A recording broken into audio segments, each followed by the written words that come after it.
leader great, Toastmaster Muhammad Ali.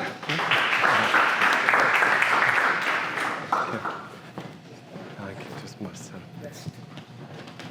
Fellow Toastmaster and dear guests, good evening. Good evening. What makes a leader great? That question opened an interesting debate with my friends and with myself. One said, it's experience. We should have senior and experienced people as a leader. Another said, it's strategic thinking. We should have people who has strategic thinking as a leader. Another one said, intelligence. We must have smart people as a leader. And the final one said something, in my opinion, that made him win the debate. He said, if every successful leader in history left behind just one sentence of advice, not a long speech or a book, just advice, that advice would be, don't be scared to imagine. Because great leaders are powerful dreamers. They could imagine the future even before the world thinks it's possible. And through that imagination, they unite people to work together to achieve one common goal. And that debate made me remember one simple story. My friend and I, we were planning a trip to Abu Dhabi. We chose Yasser as a leader of the group on that trip. So we started the planning. Everything was smooth until we reached the planning for the day number 4. Suddenly, everyone wanted a different activity. I wanted to go to a water park. Another friend wanted to go to a shooting range. And the last one wanted to visit a museum. And we can only pick one activity that day because we had the return flight in the next following morning. The arguments started and the tension grew louder. That 2 of my friends threatened to cancel the whole trip. And that moment, Yasser did something really smart.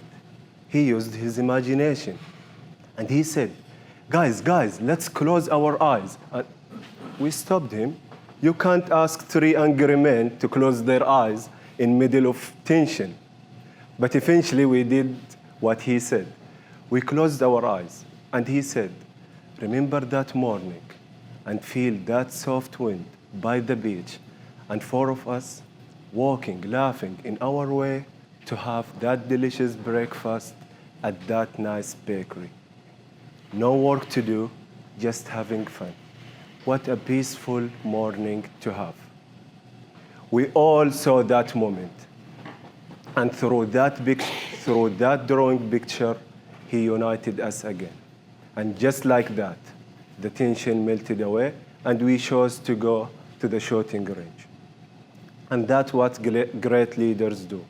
They use their imagination to unite people to achieve something that sometimes logic couldn't unite them. Also, that debate made me to zoom out from a simple trip with the friends to a moment that changed nation. In 1957, the people in the United States woke up to hear a strange voice. Beep, beep, beep. It was coming from the space. It was the first satellite that was launched by human in history. Shockingly for the American, it was launched by another nation. For years, American people thought they would be the first who explored the space. Scientists and engineers do their best. They tried to do something even similar, but they failed. The nation's confidence was collapsing. And then came a leader who wasn't scared to imagine. The President John F. Kennedy stood before thousands to gain their confidence back. And he said, I believe that this nation commit itself to achieve the goal of landing the man in the moon and return him safely to the earth.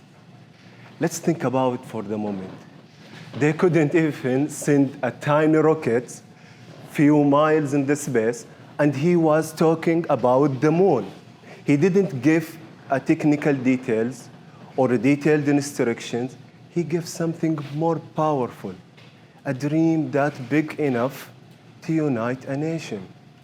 And that dream accelerated technology, inspired scientists, and more importantly, restored hope. And 7 years later, what he imagined became a reality. Imagination, not just for artists or children to build imaginary world. Imagination is one of the most powerful tools in leadership. Just like Yasser did, he used his imagination to unite 4 friends in a trip. Kennedy used his imagination to unite a nation.